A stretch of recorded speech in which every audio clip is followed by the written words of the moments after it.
you, Mayor. I have a couple of kind of announcements, and then I would like to talk about potholes, and I would like to talk about our recent water boil order. The Oso Wetlands Preserve and Learning Center, which the council has been working on, the city's been working on for a number of years, is set to open this fall. The Learning Center will feature education and exhibit space. Excuse me. In preparation for that, we want to invite public comment regarding the types of programs that people might be interested in.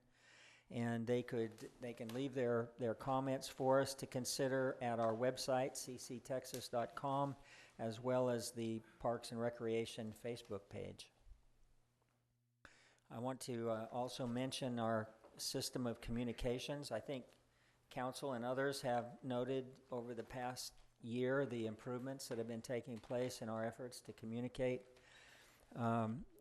During the past week, as we've had a health, I'll call it an emergency with our boil order, there have been a number of efforts to communicate both directions from the city and from the citizens to the city.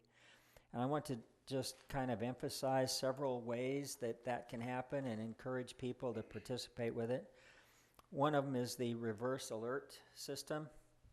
People can sign up for the reverse alert program at reversealert.org, and I think we've had several hundred, maybe 500 or 600 new accounts signed up over the past week. We want to encourage people to participate with that. Twitter, the city is on Twitter at City of CC. We have a Facebook page at My City Connection. We have our city website, which I just mentioned, cctexas.com. I also want to mention Channel 20, which is the city's public access TV station. And we have a channel on YouTube for information as well. All of these are information outlets that the public can take advantage of, and we encourage that to happen. Let's go to the pothole issue next. I've had a lot of people, not so much the last several weeks since it's gotten warm and hot, but when we were earlier this spring, when we've had a lot of rain, I've had a lot of people talk to me about our pothole patching efforts, and I think it came from observations that we'd go out one day and patch the pothole, and it would rain, and a week or two later the pothole would need to be patched again. And I had comments like, why don't we teach people how to patch the potholes and things of that nature? So I wanted to address that today because the city is actually very advanced and very good at patching potholes. And there's a lot of complications about that. I asked Valerie and a couple of her people to prepare a small presentation for the council to talk about what we do.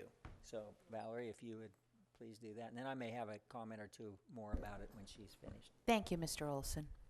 Ms. Gray. Good afternoon. Valerie Gray, Executive Director of Public Works. As Ron mentioned, today I'd like to present to you street operations pothole repair process, and hopefully we can share something. The street operations fleet has 4 pothole patcher trucks. These are specialized trucks. They're self-contained. They have an insulated hopper and heater to keep the asphalt warm. And then there's a compartment for the tack oil that they use in the process. There's an air compressor on the truck, and there's a hopper for debris that they pick up off the street. It's all a part of this truck. The picture on the left shows one of the 4 trucks. Each of the trucks, when working, is accompanied by what we call a safety chase truck. And this is to protect the employees actually filling the holes and working in the street right away. And you'll see that on the picture to the right. Crews perform pothole repairs year-round, and this is how they do it. The 4 trucks, this is just a quick summary of the program. The 4 trucks are Burke Camp flameless pothole patcher trucks, and they're being lease purchased for $137,000 each. There are a total of 12 full-time equivalents, or FTEs, that make up the 4 three-person crews that we use to do potholes. And in dry weather, the crew uses hot mix asphalt concrete, or HMAC, at $66 a ton. And they also use an emulsion, which is $2.27 a gallon. And when HMAC is not available, the crew uses an all-season pre-coated patching mixture that costs $111 a ton. This is when the plants are down. There's periods of time when both plants are down and there's a need to keep the work going, and this is the material that they use. In cold or wet weather, crews use an all-weather high-performance asphalt patch material, and it costs $324 a ton. This is especially made to be used in inclement weather so that it can adhere during those times when the temperatures are not just quite right and it's wet. The average cost per hour per crew is $139, and the average cost per pothole repair is $7.21. If you take a look at the bottom chart on this page, we tried to show a little of our productivity, and you'll see that it shows the number of potholes repaired, and the second line shows the work orders received in the last 3 years, the pothole repairs. What's special about that is when calls come into the call center, you know, most of the calls is everything's a pothole. It could be a street falling apart and it's a pothole. A lot of times they'll go out and they'll find out that it's not actually a pothole, but it's more of a base failure, and it takes entirely much more work by a different crew, and they have to get into the base. But what you'll see by these work order numbers, street operation has been tracking the true work order for pothole requests. You'll also notice that although the last year included 14 months when we changed our fiscal year, this year, after 10 months, the repairs are up by 26%, and we've got a couple more months to the rest of the year, and that's due to the rains. It's already that we're up about 1,000 work order requests.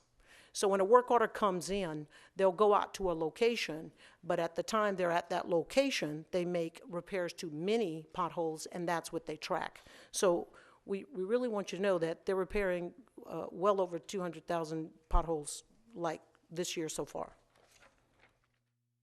This page, we just wanted to quickly show you that this is a list of other Texas cities using the same hot mix patching trucks that have similar processes like we do here in Corpus Christi for repairing potholes. If you take a look, San Antonio's up there with 17, and in the last line, we list Dallas, Austin, Laredo. They all have large fleets. We didn't have their exact numbers, but they have these flameless patcher trucks just like us. So the processes are pretty much the same way as far as repairing potholes. These next slides, I'm going to take you through the process of preparing a patch just so that we can hopefully make it simple for you to understand. This is pictures of the crew, and picture of the crew. They're sweeping the pavement in and around the pothole in preparation for the repair. A lot of times the existing pavement is very brittle, and pieces of the asphalt will pop out, or there'll be just a lot of debris in the area of the hole to be patched. The crew takes the time to clean the area before the work is done. So that's part of what they do first off. The second picture, the debris is swept up and it's placed in the hopper. I was telling you there's a hopper on the truck that takes the debris. It's placed in the patching truck hopper. This next picture is a picture of a crew member that's applying the emulsion.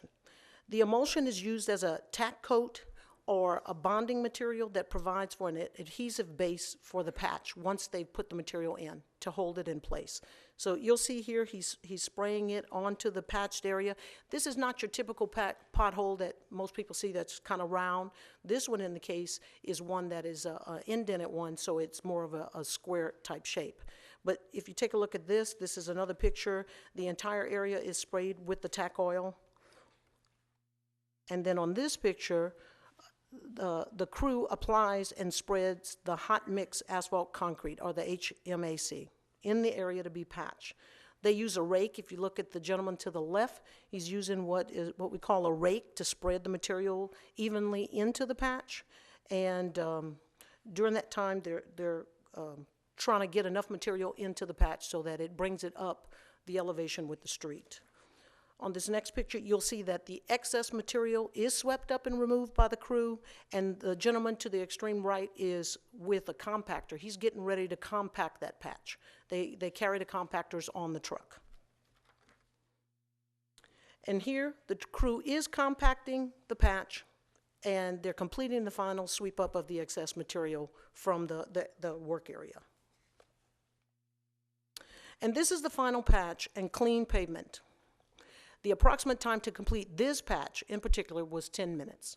It depends on the size of patch, how fast we can go, and how much work needs to be done. But there's a lot of cleanup done. We don't leave a mess in the street. We hopefully leave it cleaner than when we found it. Again, I mentioned a lot of calls to the call center is for potholes because that's what everything seems to be. But in some cases where you have total failure or you have base failures, it's then added to the work order listing for base failures, and it requires a different crew that gets into taking care of the base, and it's not just a pothole repair. When a crew goes out to a location, I also want to remind you, they may get a call for one pothole. I know in the past they say, well, we've gone out and we've only taken care of one. Why didn't we take care of the thousands in the area? In most cases, they do. They come to a location, they'll take care of that one, and they'll take care of as many as they can. But with so many work orders and trying to catch up, especially with the rains, we're trying to stay on schedule because they do have a 3 to 5 day response time. But in most cases, street operations have been getting to them pretty quick and moving pretty fast. Before they move to the next location, they'll do many. And with that, I'll stand by for any questions. Well, I wanted to make one other comment about this picture that we're looking at, because I think it demonstrates part of the problem, part of the challenge we have with pothole patching. If you look at the patch itself, it now looks pretty good, but if you look around it, what you're seeing is a bunch of cracks, what we call alligator cracks in the pavement, which means the next time it rains, the water is going to go down through those cracks and weaken the pavement around the patch. And so part of the challenge we've got is the very thing the council's talking about, which is how do we take care of roads that are, this one's not so far gone that it can't be fixed, but that patch is not going to last much past the next good rainstorm because of all the alligator cracking around it. It creates a compounding problem. So it's like a never-ending process. We've got 4 crews working every single day, and we actually hire contractors to help us with it once we have rainstorms that go on for a long period of time and the workload gets bigger than we can handle. But it's also a never-ending process for patching the potholes. Before we move forward, we have some questions here, but thank you, Mr. Olson. Could you please also communicate an app as far as reporting the potholes, or also the phone number for the call center? Because people will have their potholes filled, they get in line with everybody else. So yes, ma'am. Because it will get taken care of. 826 City is the number they call, and I do know they have the app for the call center on their cell phones, and many people do use it. They'll take a picture and they'll send it in. The problem is we'll get that picture and they'll be on it like this, and it's like, okay, where is this on the street? But we still, it gives us a hint of where it is, and the guys do respond to those calls into the call center. So if the pothole is brought to our attention, yes, ma'am, it will get fixed. Yes, ma'am, it does. Thank you very much. Councilwoman McIntyre? That's what I was going to say. So you don't go out looking for potholes? Someone has to let you know they have one, right? I would like to tell you, in times when we didn't have the heavy rain, those crews were proactive. They were in areas and looking for them. Since the rains have occurred, we are now responding to the work orders, and since they've increased so much in this last year, it is our intent that, yes, they would stay on top of being proactive when they can. Yes, ma'am. Very good. And you said it's 3 to 5 day response time?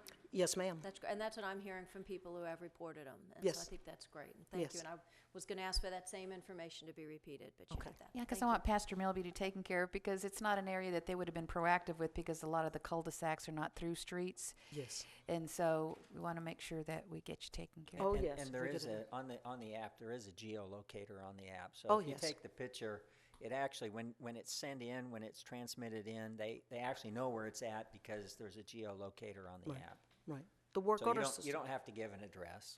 The work order system makes it very easy for these guys to know exactly where to go and what to take care of. Great. Okay, Mr. Scott? I've got no problem with the work you guys do. So a couple of just educational questions. So there isn't a mesh that cities put down when the pothole is a certain depth. I mean, I always wondered why there wasn't the ability to keep the material in and tie it into the existing base. And I guess that technology is just flawed. No, the only mesh that I guess you would be referring to as a GeoGrid, and it's used more to help with the shoring up the base when you're doing the total reconstruction. But with pothole repair, no, it's usually an emulsion, and they put the material in it, and it sticks with it. And as I mentioned before, in wet weather or cold weather, where the temperatures play a part, we use a different material that's specially made for those wet weather days or cold weather days. But you can see that the cost is a lot higher.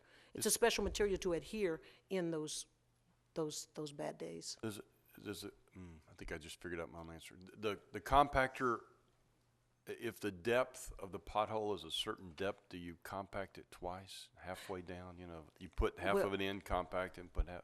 Well, the definition by what I was saying, a pure pothole will be into the top layer of the asphalt pavement. If it gets to be that deep, you're probably talking about a base failure. And it's a whole different type of treatment or repair.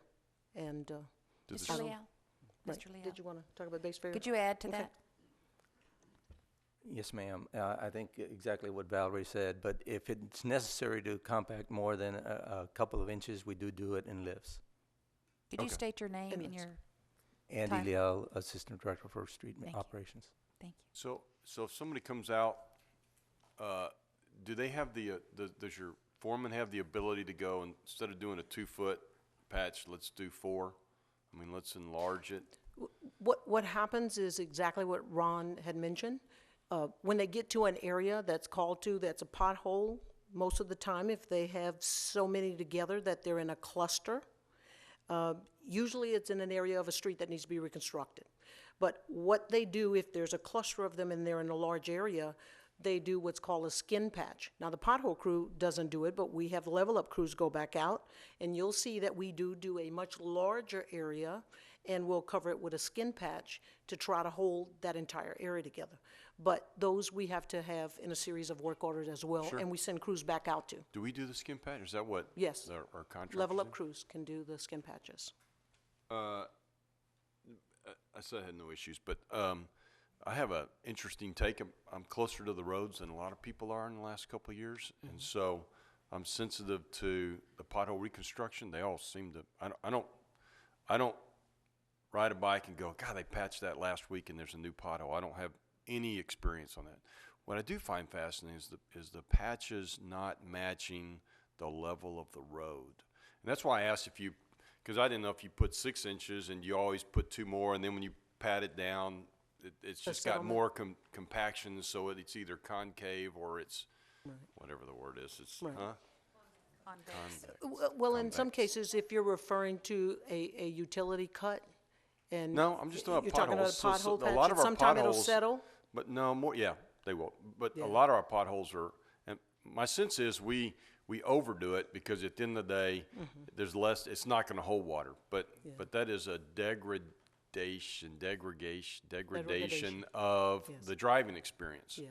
And I didn't know if we have a system in place where at the end where we go, you know what, that's a 1-inch bump, so let's remove the top inch so that it matches the current road surface. Because from a driving experience, you certainly don't want the pothole, right? That's a terrible thing. And we fix the potholes, and that's a wonderful thing.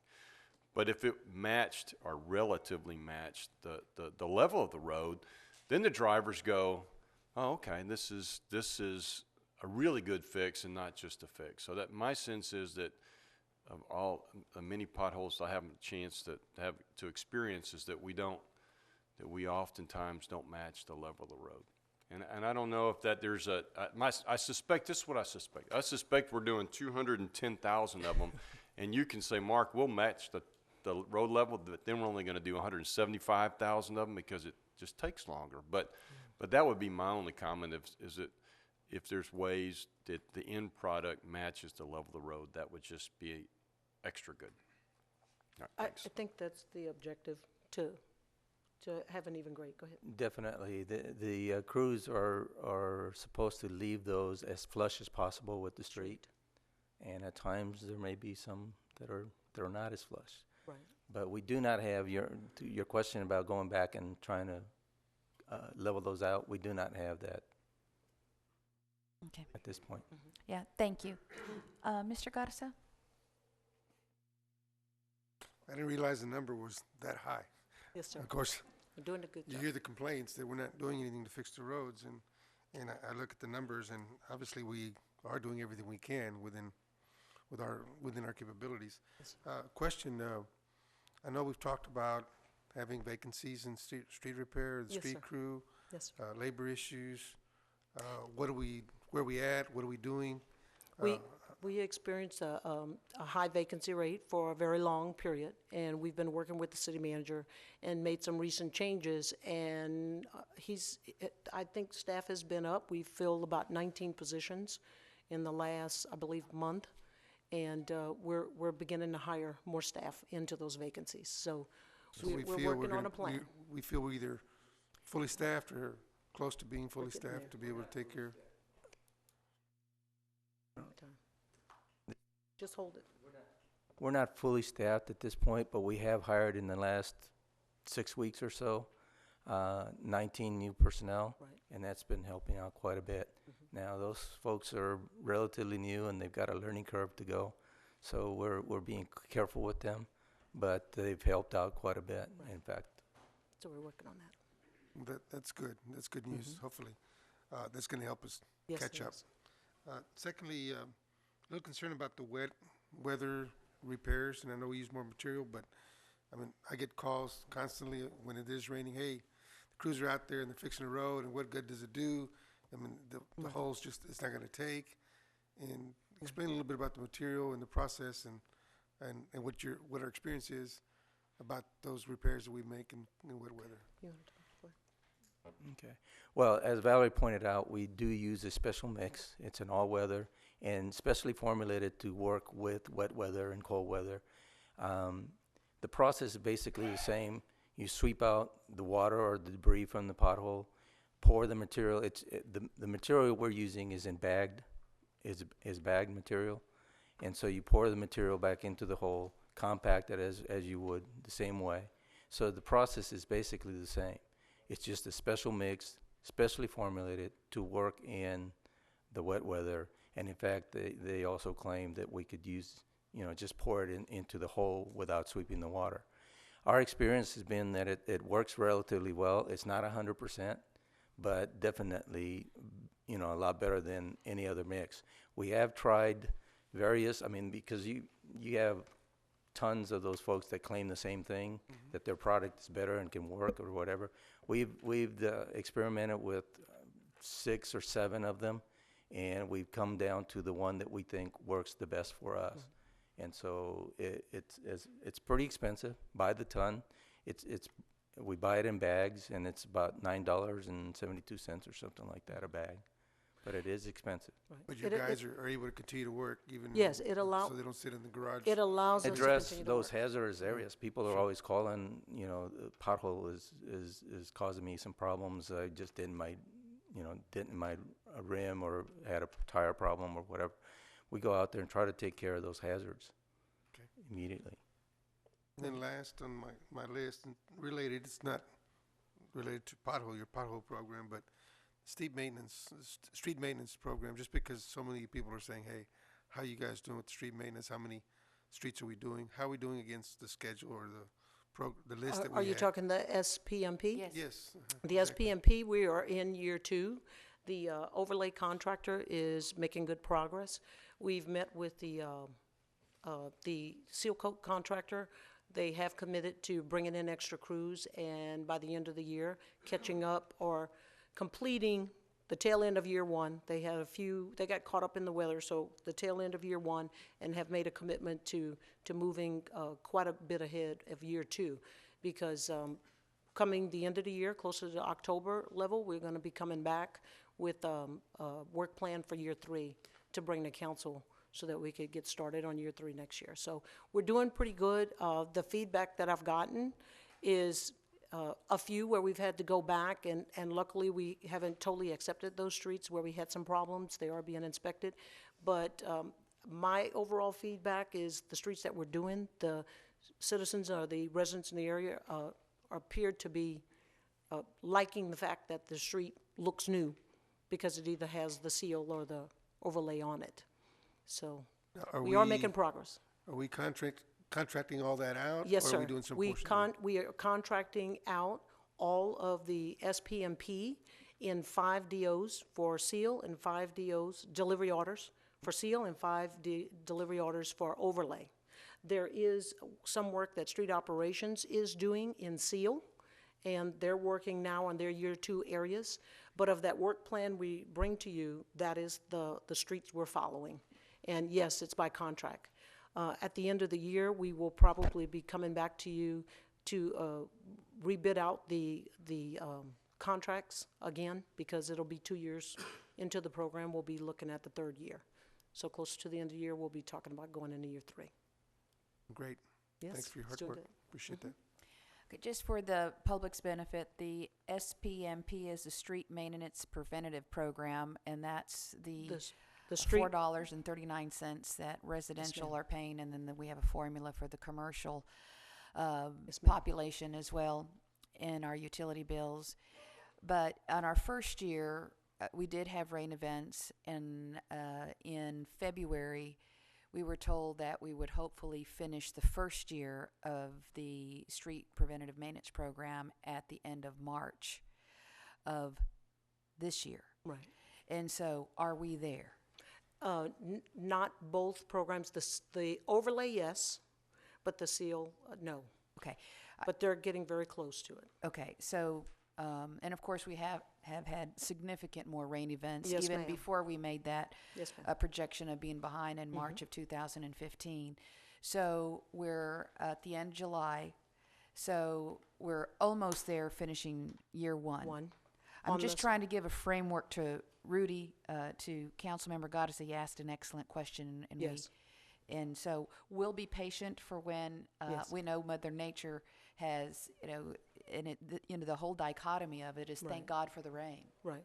But then there's a flip side Right. that puts us back on our other And we programs and our we construction. we have been talking with the contractor and working with them in order to bring in the resources they need to pick up the slack due to the weather and all the other issues that they've had. So So we'll wait for your update patiently, ma'am. as I know you all are working on it diligently.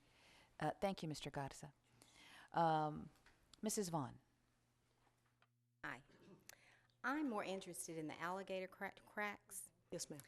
So the water seeps in the alligator cracks and goes and makes the pothole. Is that right? Yes, ma'am. When the pavement gets very old and brittle, it'll tend to form these stresses. This type of stress is the alligator cracking that you see, and that is one way for the water to get in under the pavement and seep into the base.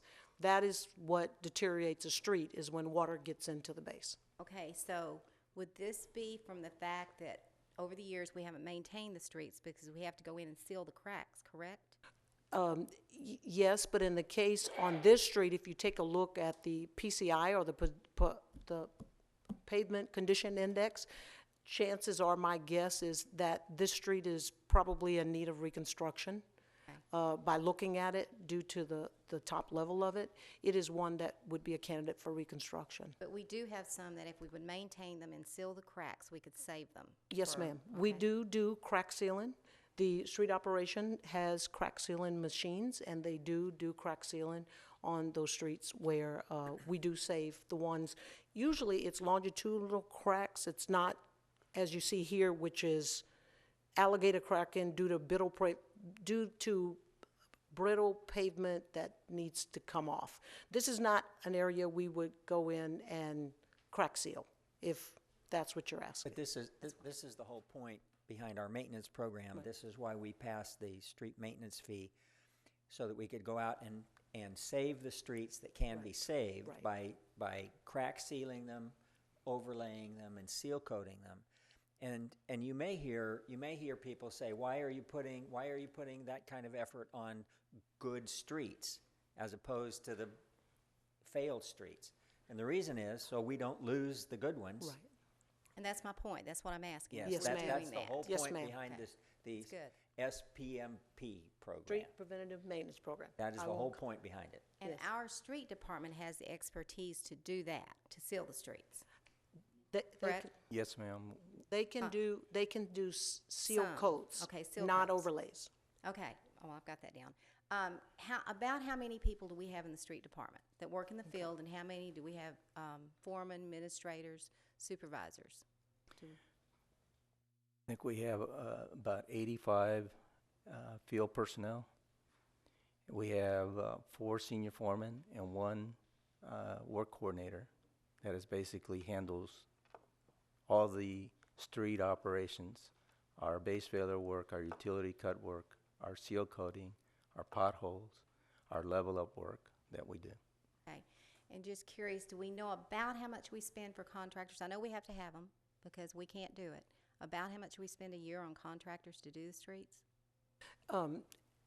As a part of the Street Preventative Maintenance Program, that total amount is the cost of the program. 14 million. $14 million. Yeah, That's 14.4 million. That's separate.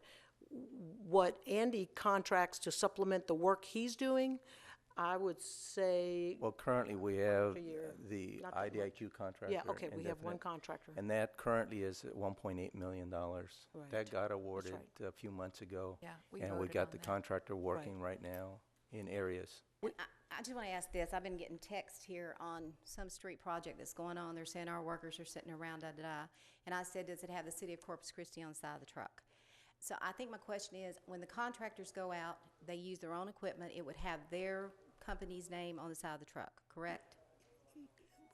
Well, let me Probably. answer that, because we received a picture of a crew working, sitting on a truck, and we get those quite frequently. And we send our staff out to check because we don't allow them to do certain things. You won't always find that if it's a contractor that's working on equipment that they'll have their logo or label on their vehicles. So although they may have backhoes, they may have front-end loaders, doesn't necessarily mean they'll have their company logo on their equipment. In the street department, most of the equipment we use will have street operations or City of Corpus Christi written on the side of the equipment. A lot of times, I ask the public, if you have a complaint about any city department, there's usually a unit number.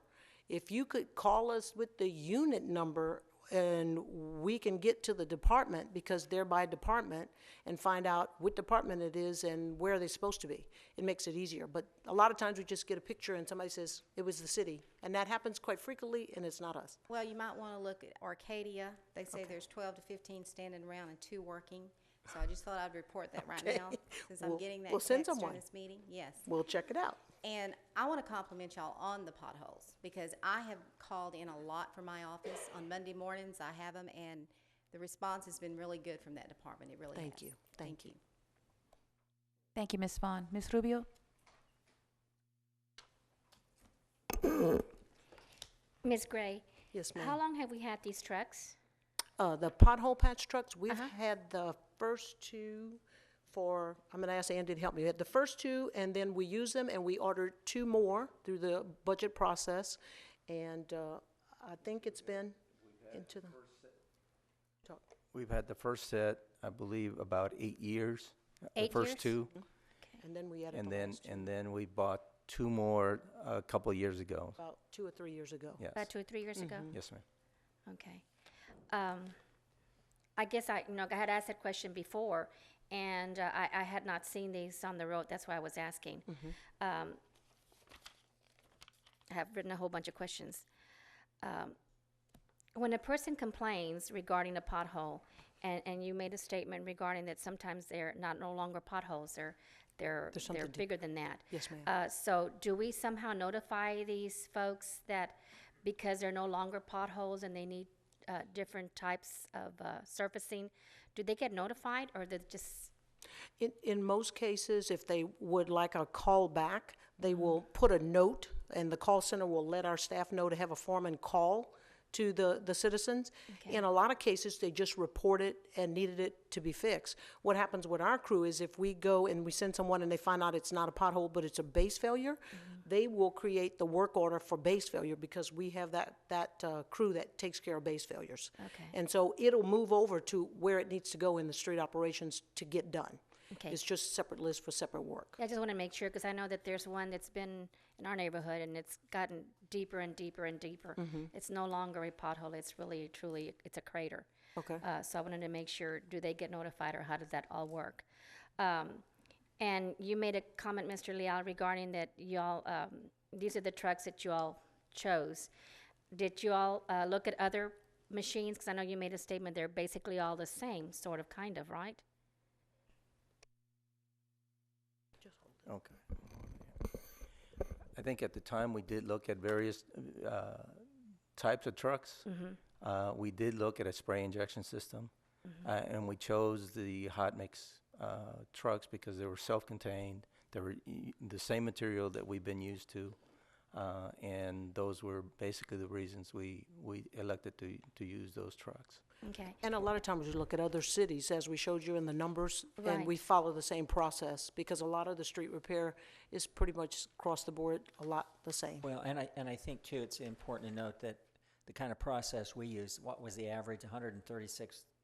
No, The cost, $136 yes. an hour, and $139. and a lot of the spray injectors, from the information I've seen, can be as $250. probably an average of about $250. So this is a much more cost-effective way of doing that work as well. Okay, no, the reason I'm saying is because I had shared that I had seen a video over in New Jersey that they used a truck where it was driven by one person. It's almost like a joystick driven, where they have I guess a pipe, I guess, that comes out and it sprays it out, it cleans it out, and then it injects the hot material, and then they have like a roller that seals it correctly, all with one person driving that truck. So I was just kind of curious if you had seen that particular machine, and y'all had at least try to see the difference or the cost effectiveness of that or not. Right. So I wanted to make sure. What is the pound weight on the packing machine that our worker used to make sure that it's pounded down correctly? compactor? Yeah, the compactor. What's the weight on that? I'm not quite sure. I'm not We'd have sure to get it what the you're talking about, the compressive strength or The one, pounds that, per the last inch? picture that you have on here, Yes, there's ma'am. a gentleman that has The a compactor. Yeah, a it's a plate compactor. compactor. So I'm just curious. I'm not I sure. can We'd have get to you get that that to you. information. We have it. We constantly, buy those machines because they're being used every single day, and they take a beating. We just bought 2 new ones here about a month ago. I'll get you those specs. Yeah, I'm just curious if it's heavy enough to really pack Yes. it down as far as it needs to be. So I would appreciate that Yeah, information. answer to, that's a good question, but did I understand you correctly? You compact it as much as it can Yes. with the ability of using a machine that has that capacity to compact as Yes. much it possibly can. Correct. Yes. Okay. And I just want to make sure her question's being answered. Yeah, I'm just curious on the weight itself. Also, how many people does it take to do the job? Because I see 3 gentlemen here, There's but I'm not sure if there's one inside the truck or there's one behind the truck. there's 2 in the truck and 1 in the chase truck. And so Okay. when they stop at a pothole and they're working in a safety zone, the 3 of them get out and do the job, and that's what was showing you in the Okay, pictures. so it's a total of 3. And there's 4 crews. Okay. How can we let people know what their street PCI is? Because you made a statement that, if there's potholes and the number of the street. How do we know, if I wanted to check, my street, is there a number we can call and find out what that Yes. is? The PCI is collected by the Street Operations Department. It's done on a 3-year cycle at this time, so it will change. In the past, I believe we've given it to the Call of Times. They've put it on their website, and I think it's probably still out there where people can go in, put their street in, and they can see what their PCI is. Okay. Well, I thank you for the information, because I know that I've been asking a lot of questions. Yes, because ma'am. like I tell everyone on the council, every phone call I get, every party that I attend, at the grocery stores. I mean, I'm the one that's being stopped and being told. In fact, I got several text messages regarding when's my street going to be fixed. So, you know, I know it's a huge project. I understand that, and I really appreciate everybody working as hard as they are. But because everyone is concerned about it, because every time that your car hits that pothole and you can't avoid that pothole, then your car is being damaged. Yes, ma'am. And I, for one, have made it perfectly clear that I was one of those, you know, people out there. $400 later, you know, and if people keep hitting those potholes, and maybe in one side of town it's not as many potholes, but if you're driving all over the city the way I am, they're all over the place. And if you want to welcome, I even had one gentleman that spoke for me 2 hours last week, telling me that if we want to bring new businesses, we have people that come on vacation, and they drive down our streets, and it's pretty embarrassing. Those are his words. And he's saying we need to think outside the box and figure out a way to get this taken care of. And I made it perfectly clear we are working very hard to address this, and it didn't happen overnight. So give us the opportunity to work on these things. So I appreciate answer. your hard work, but I need to, every concern that I get, I have to share it. Yes, So I appreciate, once again, keep working on those potholes, and let's get a better method to getting it done a little bit quicker. Thank you. Thank you, and thank you very much, staff, for your work, and Mr. Olson, appreciate your efforts. I know you are definitely the department, as some of them, but you all more so, that walk around with a target on your back. Yes, ma'am. And but we got your back. Okay. God bless you. Thank you. Mr. Olson, do you have anything else? City I managers? do. Yes. I hesitate to bring it up, of course, but I remember you saying something about the boil water advisory. yes. I would like to talk about the events of the past 5 or 6 days with our boil order. I'll give a quick summary of my perspective, and then I'm going to ask Gus Gonzalez and some of his team to step up, and they have a small presentation they're going to give to the council, and then we'll address whatever questions you have. This is what I'm going to do before Mr. Gonzalez starts his presentation. As soon as he finishes, I'm going to go through the consent agenda items. We have just 3 there. And then I'm going to go through the minutes. And then after our executive session, we'll start off with items 3 and 4 presentation, okay? Council, are you okay with that? Okay. Mr. Gonzalez? Would you like to do this issue now then? Yes, please. All right. Thank you. Let me make a few comments, and then we'll ask Gus to step up. Last Wednesday, we had 2 positive hits on bacteria from our testing program. I use the word positive, but in this case, positive is bad because it says there's bacteria present in the water. Required protocols from EPA, Texas Commission on Environmental Quality, which we have adopted and we adhere to, basically says if you get a positive hit, you have to retest it to ensure that it's not a false positive or not a real problem. So we immediately went back out and pulled additional samples so that we could retest those 2 positive samples. So you go back out to the site where you had a positive hit, and you retest that site, plus you go kind of upstream and downstream from that site and pull one from either direction. So with 2 positive hits on Wednesday, on Thursday, we actually pulled 6 samples to test. And the results of those 6 samples were that 3 of those 6 retests came back positive. At that point is when we'd been communicating with TCEQ at the time. But at that point, we indicated that we needed to establish a boil order for the city. I was going to say for some portion of the city. Our initial hope was that we could localize that boil order to Flower Bluff area. After consultation with TCEQ, it became apparent that we couldn't and shouldn't do that. After you get the second positive result on a test, you actually have 24 hours from that point to issue the boil order. So we received the information around 10 o'clock on Thursday. TCEQ actually gave us a deadline of 9:30 the next day to establish the boil order. but we went ahead and established it about 1 o'clock. So we were about 21 hours ahead of the TCEQ requirements. We began immediately to work on getting additional chlorine into the system where the positive hits were.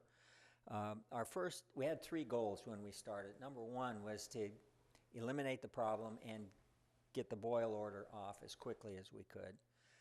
Goal 2 was to find out what the source of the problem was so that we could work on fixing it, which was goal 3, and that is to eliminate the root cause of the problem. And needless to say, almost all of our efforts went initially to correcting the problem so that we could get the boil order off. We are still working on the second goal, which is to localize and identify the cause. However, we have gotten to the point where we clearly understand that it is a point source contamination. In other words, it's not a problem with our system. Our system is functioning right. It has the appropriate chlorine levels throughout the entire system, throughout the entire city, and in Flower Bluff, as a matter of fact. And that's one of the primary reasons why we know this was a point source contamination. Now, how does that happen? That happens when you get a cross connection or a backflow from a private well or a private pond or a private irrigation system that backflows into the city system. We are nearly 100% confident that that was the problem. Now that's hard to pin down precisely, and I'll demonstrate why. When you look at the Flower Bluff area, we found, I forget the number, 126 registered wells in the vicinity of this problem. Most of those private wells do not have backflow prevention devices on them. We don't know how many unregistered wells there may be, so this turns into a pretty significant challenge for us to find the exact cause of the problem. Plus, whatever property actually created the problem, all they had to do is turn their well off, and we're not going to find them. So the problem is actually bigger, and it scares me because the likelihood or the possibility that this is going to happen again is actually quite high. I look back and say, okay, it's been 8 years since we had a positive hit. We're lucky to have made it 8 years, given the circumstances. So we're continuing to try to identify the magnitude of the cause, and we're also starting to work on a solution to the cause. Now, that solution is going to include, I believe, getting out fairly quickly under not our emergency operations, but the requirements for us to protect health and safety of the community. I think we're going to have to get out there pretty quickly and get backflow prevention devices on all the wells that we know about. Mm-hmm. And there's a couple of ways that we can do that, and we're still studying it, but I want to assure the council we will take swift action to get backflow prevention devices on all of those that we know about. And we'll do it in the most cooperative, best way that we know how to do that. I'm so glad to hear that. I'm just going to say that that's our responsibility It to is. require that. It is. That's a fundamental responsibility for us to keep those who have those wells, to ensure that they have a backflow prevention system at a fundamental for the public's health and safety. So thank you for saying that. And we're not going to spend. We need to do a little bit more work to make sure that the decisions we're making are the correct decisions. But we are working full speed ahead to do that, and we will take swift action once we can say with reasonable certainty what we need to do. We're going to do it. And I'm glad you're going to be... And we will do that under my authority. We will not need to come back to the city council and ask for... we won't have to go through 2 months of bids and so forth. We are going to act on it because it's a matter of health and safety, and we will act as quickly as we can. There's a sense of urgency here. That I'm glad to hear that. Mr. Olson, excuse me, but I have 3 council members. Do you want to speak now? Yes, I just have one follow-up question. Abel kindly went his memory the same way I did back to prior conversations on backflow, and I went and listened to all of those meetings last night. And one of the comments that I heard talked about the fact that it was against our ordinances to cross-connect a well to an irrigation system, and so if they can't be connected to our system, then they can't backflow into our system with or without a backflow device. Is that correct, or am I missing something in this interpretation? You are correct, and part of what we've identified is where the wells are, and what we haven't identified is actually whether they're cross-connected. And I think what Mr. Olson is talking about is we're going to go presumptive that they are cross-connected rather than have to go investigate whether they actually are, which is, we've started looking, and it's very hard to determine whether there's an actual cross-connection or not. And what we're going to move forward is a program that says we're going to presume that you are cross-connected and possibly move there and put the backflow in whether we know that there's a cross-connection or not on the service line from our services. So that's been the problem with the code enforcement, is to actually see whether there's an actual cross-connection or not.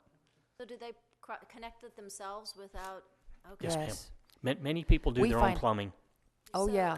So this is a violation of ordinance to Yes, tap into our lines. Yes. So it's not, it's the health and safety piece of it, but Yes. it's also a direct violation of our ordinances to tap into that system with that, correct? That's correct. And they do it completely by themselves.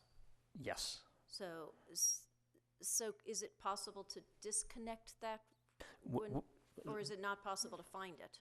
It's not possible to find it is the hard part, is because it could be inside the house, it can be under the ground. It's very difficult to just go find whether it's actually cross-connected. What we have been able to determine is whether there is a well there. What we haven't been able to determine is whether it's actually then connected to the water system of the home. And so I think to be more proactive is for us to presume that it is, rather than spend a lot of time trying to investigate whether it actually is or not, and to go with a program to get the backflow onto the service line with the presumption that even if it isn't today, it could in the future. So it's a potential. And are we looking at putting it on their line, or are we looking at the backflow within the meter? With it by the meter on the service line. Okay, so it's not like the typical one that we just put on our sprinklers or anything. That's correct. At the meter. That this is a very different kind of backflow. Yeah, that's a huge distinction. Thank you. I'm glad she asked that question, because it was important to get that distinction with the wells on the backflow, and I'm glad you're going to presume that they don't have one. And I think what he's also talked about, the plumbing, people get very creative with their own plumbing, but that's also, they do that with their irrigation systems, and they also do that. I had someone tell me last night, I was at an airport, saying that whoever was installing their pool, that they wanted to go ahead and get the plumbing directly, do it this way, which would have put a backflow hazard right for a problem to happen.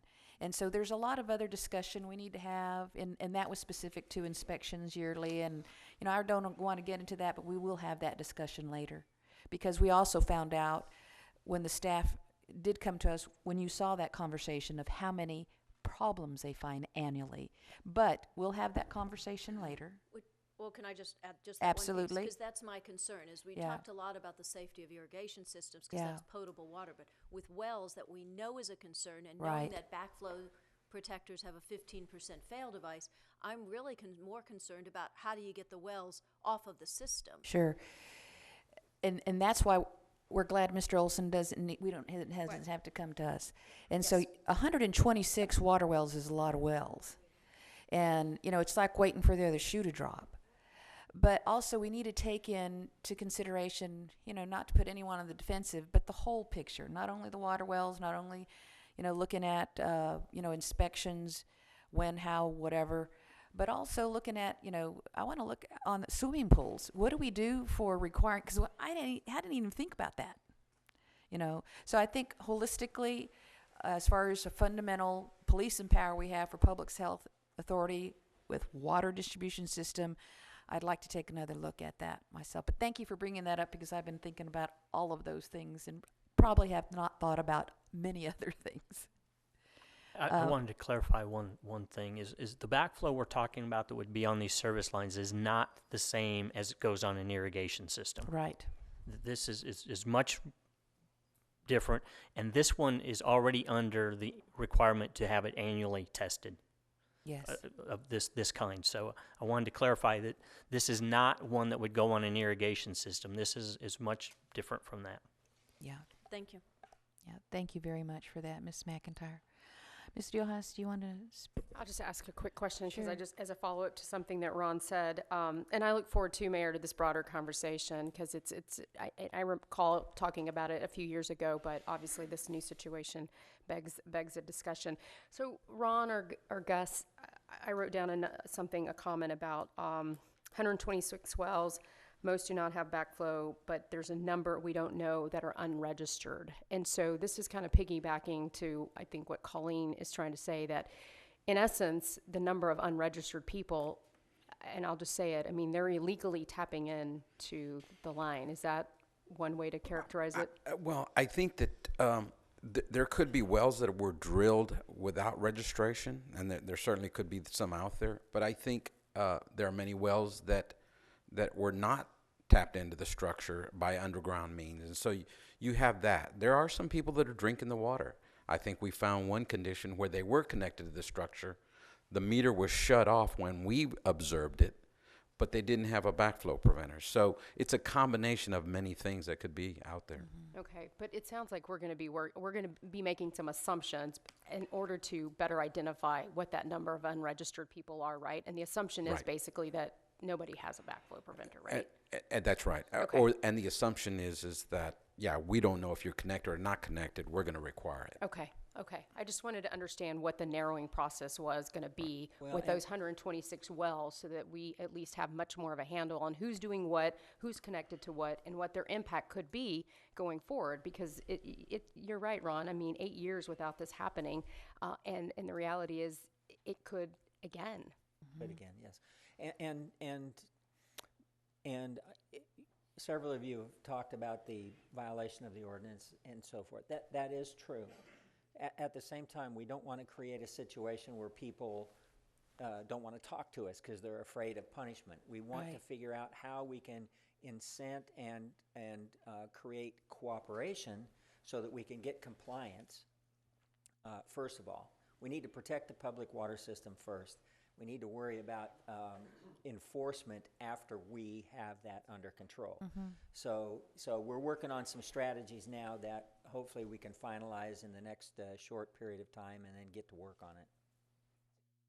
Yeah, that's an excellent point. Mr. Scott?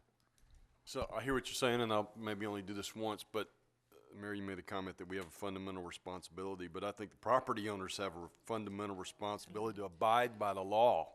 And this whole experience it was a terrible experience. I felt so bad for this community, you know, the restaurants and the businesses who weren't able to operate with and should have a reasonable expectation that they can operate the way they used to. So I'm really, I hear that, but I want to make sure we communicate that the property owners have a fundamental responsibility to abide by the law. And it sounds to me like you are nearly certain that someone violated that responsibility. Now, in the end, I get it, and I get that if you go out with a hammer and a check and you look at where that spigot's turned and they get one or the other, nobody's going to want to talk to you. I get that. We move on. And it's a cost associated to all of us ratepayers to make sure it doesn't happen again, so be it. But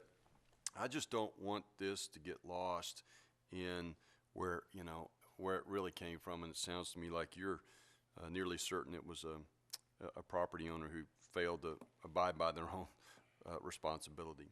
So tell me how. So a system's pressurized. How does this get into a pressurized system? I guess meaning the well water, if is higher pressure than the cities. That's correct. Because the water in sprinkler systems, No. at least isn't normally higher because it's coming from the same system. That's correct. All right. So somewhere there was somebody stopped me the other day and said, no, you guys meaning us, we're releasing water from 3 hydrants, which in the same area, which caused a dramatic decrease in the pressure, which allowed infiltration, allowed that well water to get in the system. Is that part of our, we go out and we flush these systems regularly, and do we keep in mind, is there some level of pressure that we're required to maintain? Can somebody just answer that we all? But while we're doing the flushings, I'm sorry, Brian Butcher, Assistant Director of Utilities. Anytime we're doing the flushing, we do monitor the pressure. The TCEQ minimum requirement within our system is 20 psi at all times. We have to maintain 20 psi. It's very rare when we're flushing that we get even close to 25, but whenever we open hydrants, we do it in a way to make sure that we maintain that 20 psi or greater at all times. Awesome. That's all I needed, because that was the rumor is, oh, no, you guys let it drop below some specific number, which let this happen. At the control center, Mr. Scott, at the control center as well as in Brian's office, they have a heads-up display of real-time pressures and residuals. So That's it's awesome. a constant real-time. You can see the numbers change by the second.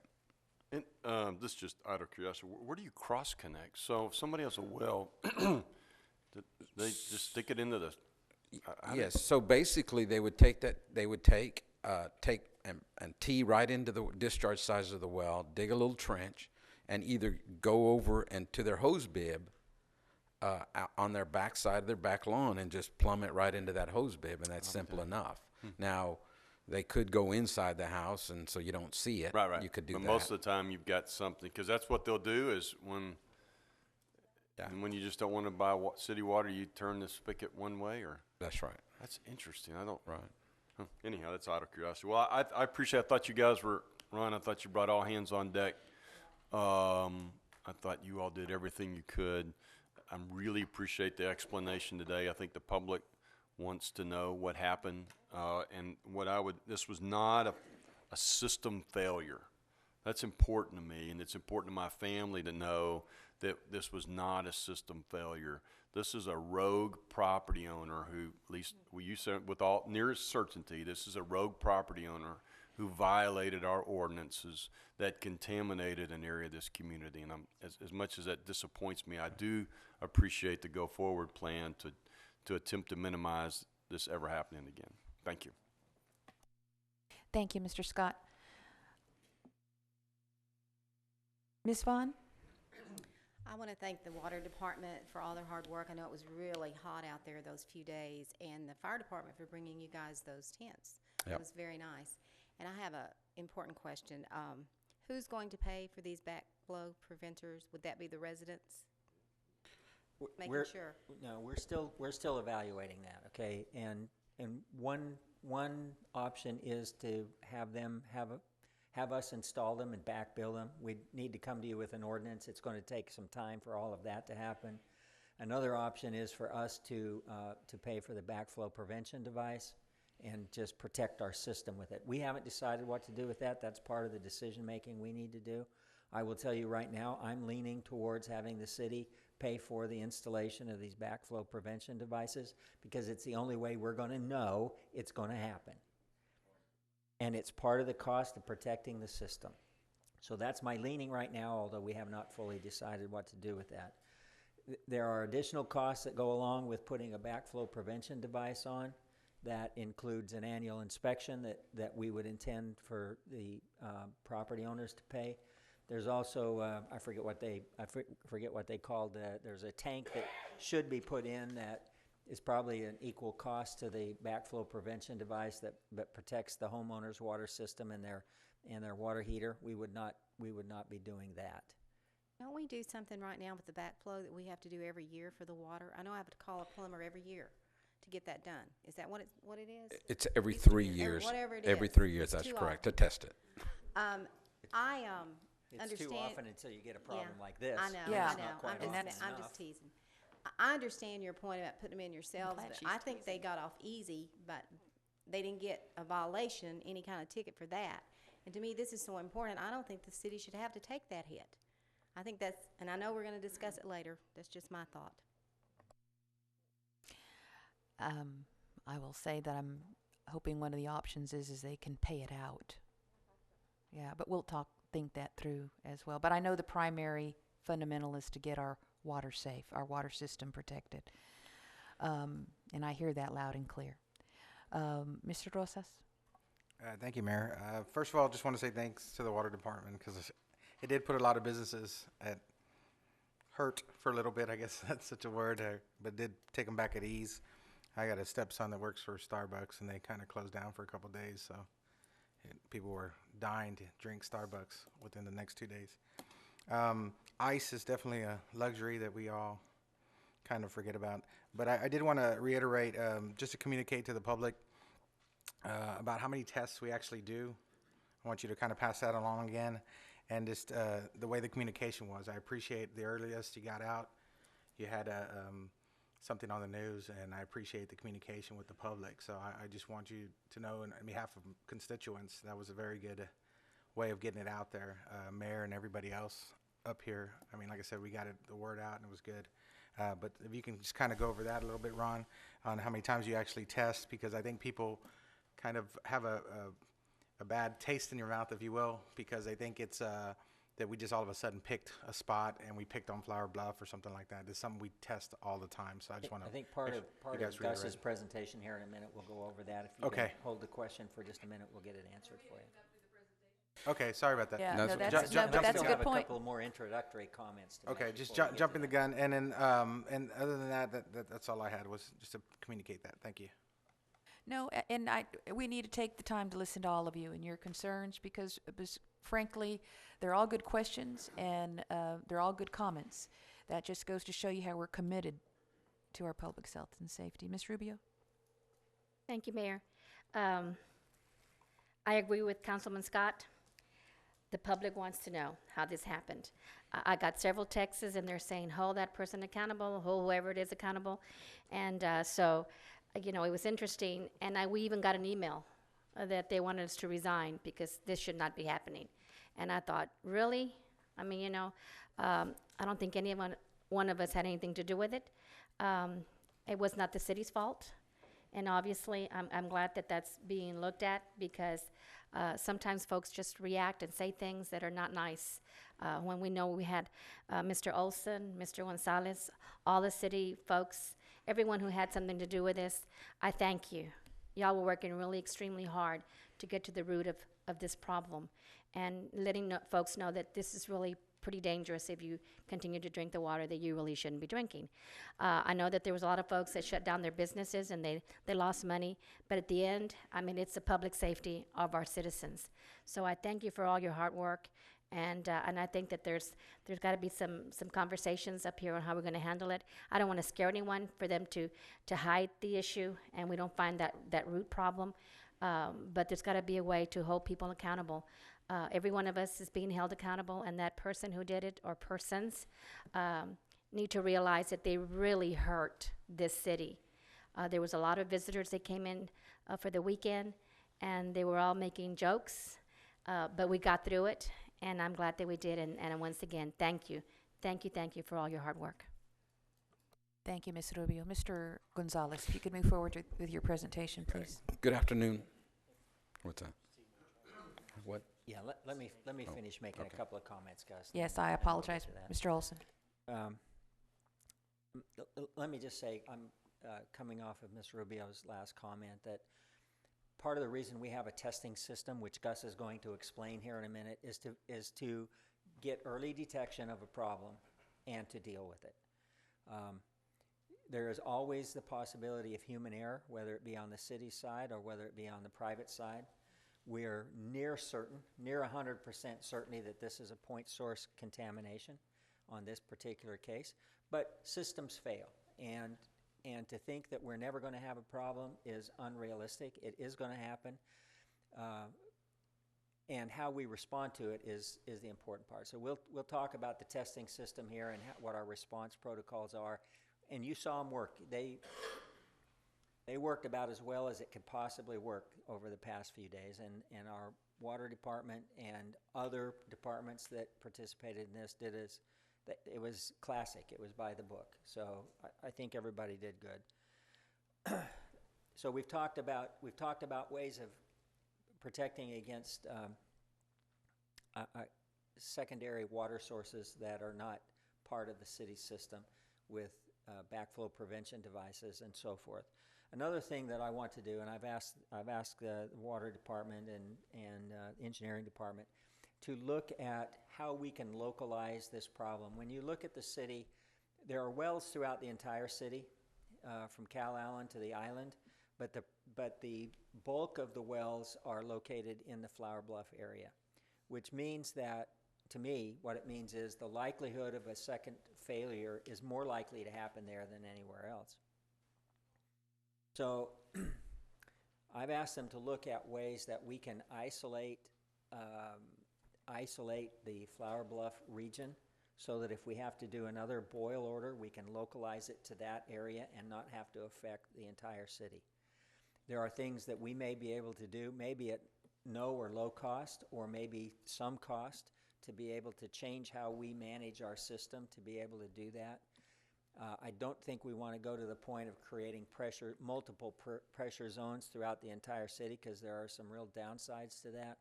But in this particular area, I think we can isolate a pressure zone for the Flower Bluff area. And if this were to ever happen again, we'd be able to localize the boil order to that particular area. So we're going to look at that.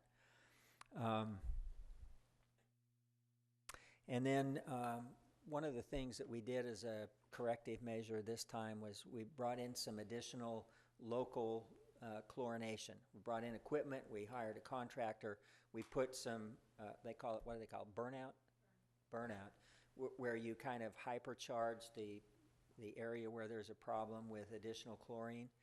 And we're going to look at getting, well, we're not going to look at it, we are going to get that equipment for ourselves and have it available for our own city crews to use, so that if we ever get another particular issue like this, we're going to be able to get out quickly with our own crews and get the burnout going and have a even faster response than we've had this past time. So those are my comments basically. That's what we've seen. It's what we know at this point. It's what we're going to do. And now, Gus, if you would, please go through your presentation. Good afternoon, Mayor, members of council. Gus Gonzalez, Assistant City Manager for Public Works and Utility. I'd like to introduce members at the table, starting with, you all know Mark, Gabriel, if you could. Hi, my name is Gabriel Ramirez. I'm the Water Quality Manager of City of Corpus Christi Utilities Department.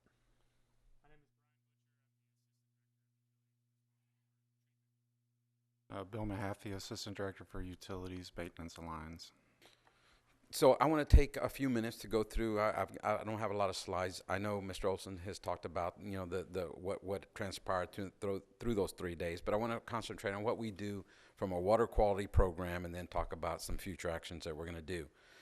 I can say since 2007, which was our last E. coli hit and boil water notice advisory, we've made tremendous strides in our program. I mean, I think we're one of the best programs in the state, and during that whole process, we developed standards, protocols, and procedures, and designed a program such that these incidents, if they should occur, we can unravel that, deploy it, and mitigate this issue. And that's exactly what happened. It worked as it was designed to do, ensure the public health safety for good water quality. I will say that our laboratory is NELAC certified. It's an accreditation by the National Environmental Laboratory Institute, and so it goes through a very rigorous process by which it has to be accredited. And it's a self-reporting system for total chloroforms. Every day, we take samples, we run them through our lab, and we have to report to the state. So it's self-reporting, and so it is a system that protects the entire city, and it's a very robust system. I want to say that bottom line up front, I want to say we are convinced that this was a single source point of contamination in the general area. For one, it was those two specific points that we tested on Amber and Orleans, followed up with positive samples the following day, after we took almost 23 samples around the city to include, and then 6 samples at that location. There was no evidence of nitrification, and I'll let you ask the real expert, Gabriel, about nitrification. But what that tells us, in our water quality program, we not only report about a presence of bacteria, we go above and beyond that in DNA speciation and nitrification. We start looking at the trending, and that is bacteria moves ammonia to nitrate. And so as we see that, then we can tell there is a problem. We didn't see that. And that's a good indicator. And so when you start flushing and you can't get that residual up, you've got nitrification, and that's what happened in 07. That was not the case here. We see normal chlorine levels in the Flower Bluff and an entire city. As I said, over the last several years, we've really improved our technology. Brian and his office, as well as the operations center at Owen Stevens, can see pressures and residuals on the screen with the city map in real time. And so they're constantly reviewing that and making sure if we drop in pressure, we react. If we drop in residuals, we react. And then so what? I'm sorry, that's chlorine residuals. That's the amount of chlorine that's in the water. The chlorine is the chemical that kills the bacteria. Right, chlorine residual. And then so, and the final thing is when we applied a higher chlorine residual or burnout, the following day, then we resolved that issue and cleared it up. Our program, that under the total coliform room of the state, we have 98 dedicated sample sites, and we go to those once every 2 weeks. So in fact, we're mandated by 150 samples a month, but we try to take it to about 200 samples a month to enhance the program. I can tell you we haven't had an EC hit since 07. At Amber Drive, we'd have one positive TC hit, and TC simply says there's a presence of something, and many times we get a false positive, so we do a repeat. But it's when you see an EC, E. coli, that then we know it's fecal. So we've seen one TC positive in the last 24 months at that location, and no TC positive in the last 24 months at Orleans. So prior to this events, we've seen, because of the rains, we've seen, of course, some reduced flow from Texana. We've added additional flushers. We've always looking at seeing how water moves through our system, especially in the Flower Bluff area. And we did make a request to increase boosting levels at Staple Street. Those are the things that we have to go to TCEQ to do. The next few slides I'll kind of skip over. Mr. Olson went through the process. On Wednesday, we had 2 samples that returned positive. Thursday, we did 6 repeats. 3 of those came back positives, and that's when we initiated boil order about 1:30 p.m. And then Friday, again, 3 samples came back. We began our investigative field work, and then we began the chlorine burnout in the Amber and Orleans area. So on Saturday, of course, all the repeat samples came back for E. coli. We've had, and that included the 8 as well as the 16 special around the city. We continued investigating all the knocking door to door and looking at cross-connection investigation. I will say many of the people were very cooperative and offered access to their property to investigate. So far, there were a total of 185 locations with 126 well locations. We've got 33 irrigation accounts in that area, and we have some areas with ponds. So I just want to talk about a little bit of future actions. I know Mr. Olson's talked about them. Our staff is here to answer any questions you may have. But as Mr. Olson talked about, we want to. We know what the rules say. You got the plumbing code, you got the state TCQ 290 rules, EPA. So we want to sort of come together with an ordinance to bring clarity and saying, look, if we're going to do this backflow, when we do this backflow, how does that read and how do we install and assess dollars to those? We want to under the Corpus Christi Aquifer Storage and Recovery Conservation District, all new wells need to come through that authority or that district. And so because that we want to protect that water. Should we ever have the science and feasibility of storing water underground, we want to make sure and protect that water from people accessing that water in the future. So we can prohibit any new wells within the city limits.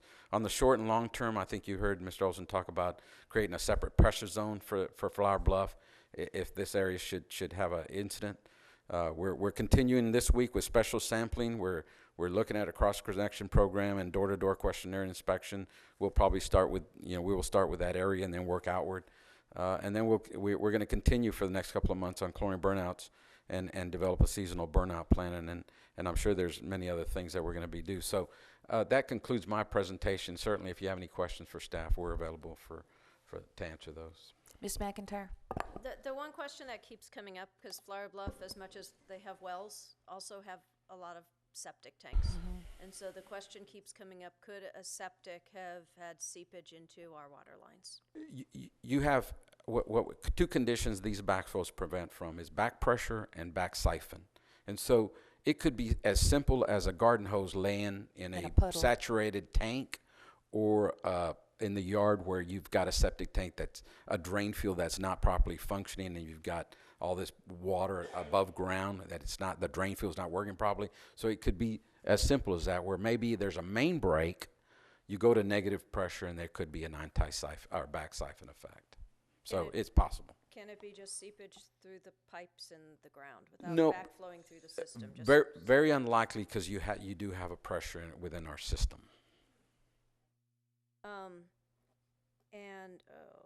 There was one question on, can you go back to what was that last, was it the last slide that gave me a question?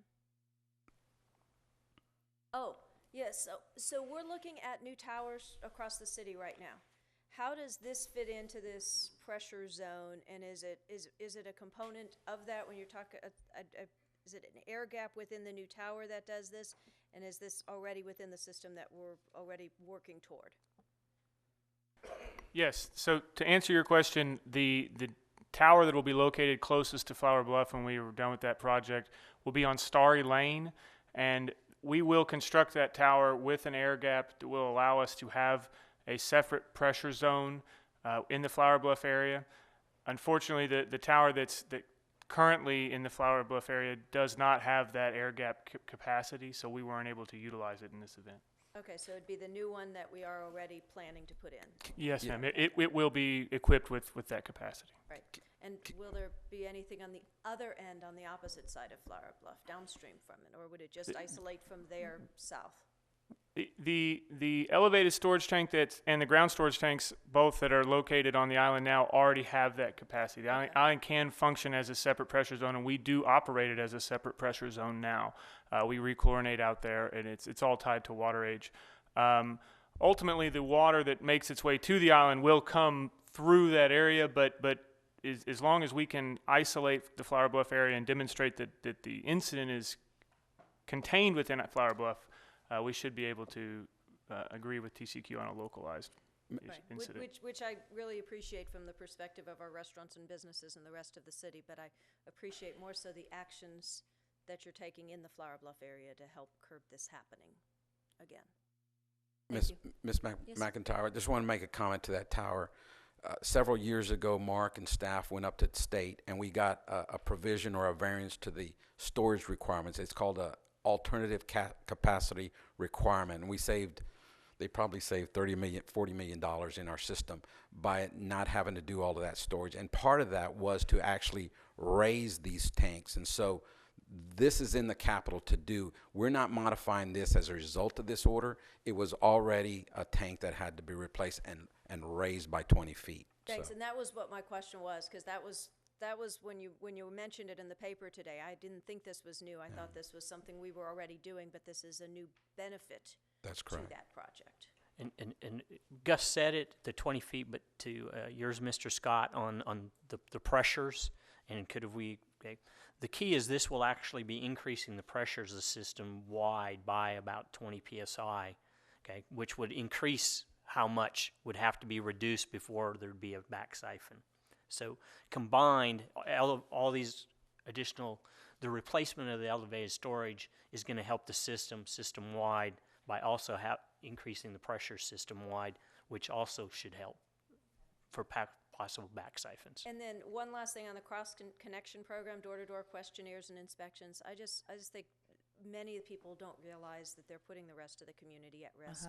And that information may get compliance from a lot of people to go out there, and I could see someone, battering their husband to go disconnect it right now, because you realize what you just did to the city of Corpus Christi. So in my house it would be me, but it could be done. Thank you. And this will be, timing is everything, and this will be an educational opportunity with these questionnaires. But what I will tell you is that since that first boil water advisory in 2007 what we also fixed on an ordinance and codified, which was a national best practice, is to not have any more dead-end lines be built. I know we have those fingers out in the canals at the island, and we had some around the rod field, Paul Jones and his Jocelyn, as far as with some subdivisions, and frankly, we fixed that problem. It was unconscionable. So that's been fixed. And what I really appreciated about how you handled all this is it was so professional, and it was not about the blame game.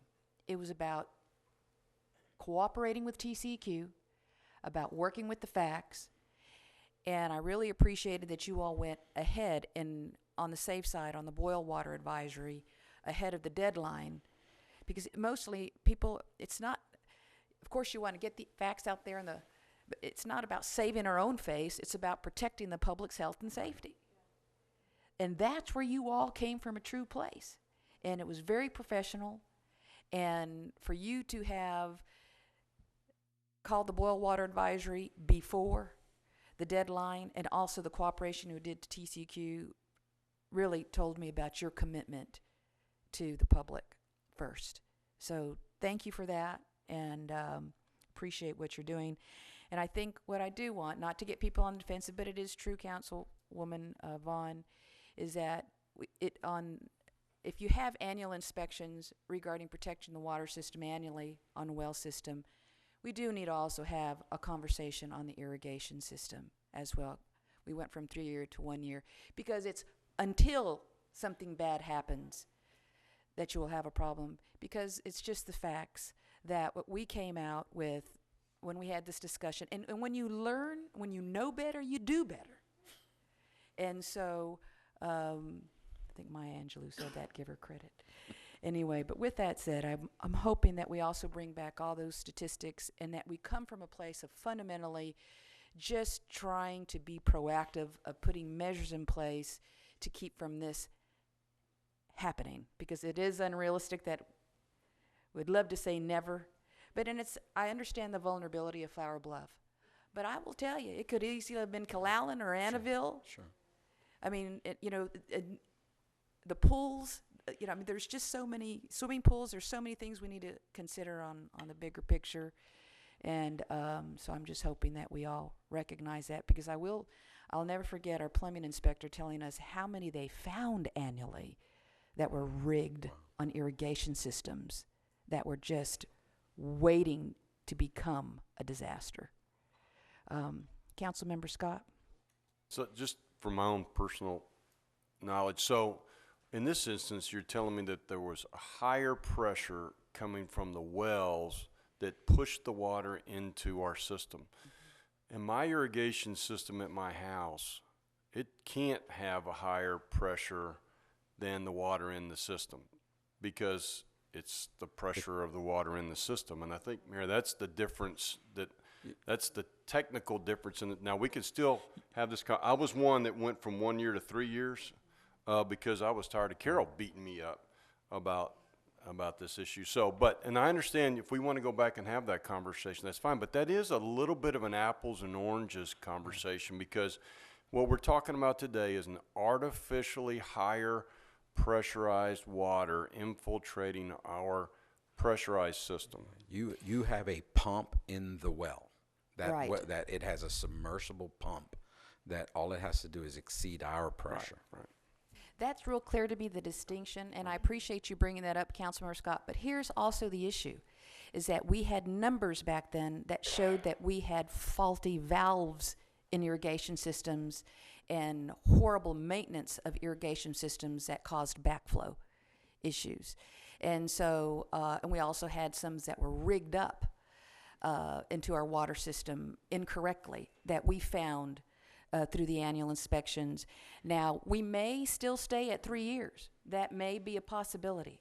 But I want for that conversation to be included, because we did find, like I said, until you have it happen, you really do appreciate the annual inspection. Because you know what? Even when we're going to have annual, there's still going to be people out there breaking the law. I mean, it's still going to be part of it. And you just can't catch everybody, but at least you try to put mechanisms in place. But then again, I'm going to have an open mind. Yeah, I just when think we it's, go to that. I think I it's don't wanna- not we- appropriate to say because of what happened last week, it could happen, that could happen through a failed irrigation backflow device. Because we could know there's a distinction that's been made real clear here. All I'm saying is that you increase the probability of catching it on an annual inspection than you do every 3 years. That's my only point. Now we're going to get the numbers and we'll have the conversation. We're not going to decide it today. Okay, so, but again, I don't want us to take, okay, I'm gonna walk on. But you could have a conversation that says if every backflow preventer on a high pressure system needs to be inspected annually, and every backflow preventer on a non-pressurized system could have a different time period. That's all. I don't want to take it. I don't want to use what happened on the apple to artificially color our conversation on the orange. Go ahead. The scenario that you said on pressurized and higher pressure as well as its feed systems, those are still on an annual basis that they have to be tested and inspected. Yeah. Okay. The ones that we moved were the irrigation backflow. Yeah. And it should be included if we're going to have the broader conversation, because it does affect the water distribution system. And there is a huge distinction between both of them, and we'll certainly have that discussion. Thank you very much. As you can tell, we all care about it. Ms. Riojas? Thank you, Mayor. We certainly do care about it, and that was one of the things that was important to me about the impact that it had to our citizens, obviously, but then the businesses. I think a number of us up here have commented about the business impact. And I really appreciate all the work that the team in front of us did, but I also want to recognize Kim Womack. I think the communication piece was critical.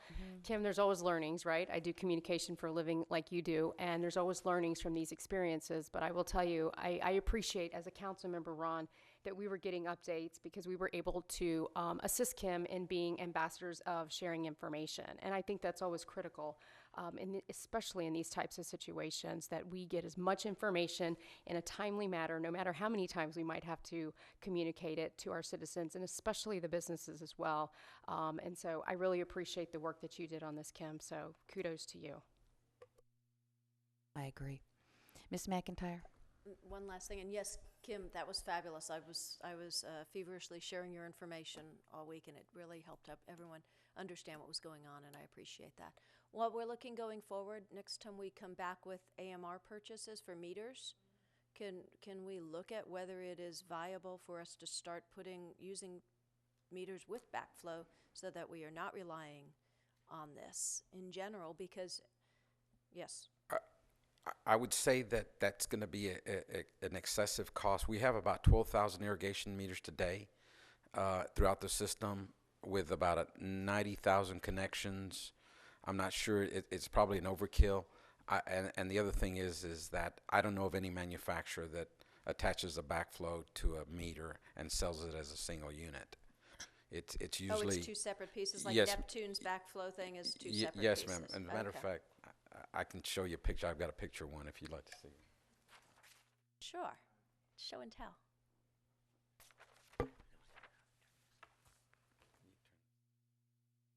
Wow, that was magic. Wow. Which one? Is that Monique? Okay. Monique magic. Okay. So this is a reduced pressure backflow preventer. Basically, it's got two check valves. Water goes in this direction. It goes through a relief valve, comes up. It's got two chambers, and basically these are spring loaded. Those two check valves, they're spring loaded. When pressure comes up higher than what's coming in, those springs will push down and close, and so that it disallows water going in the other direction. And so that's a reduced pressure zone backflow preventer. Right, and these and are the ones. It's probably about 6 inches long, maybe 8 inches long. Right, and are these the ones that we're talking about doing out there? Great. Thank you. Yes, ma'am. Thank you. Okay, well done. We're going to move on, Mr. Gonzalez. Thank you very much. Thank you, team. Appreciate that.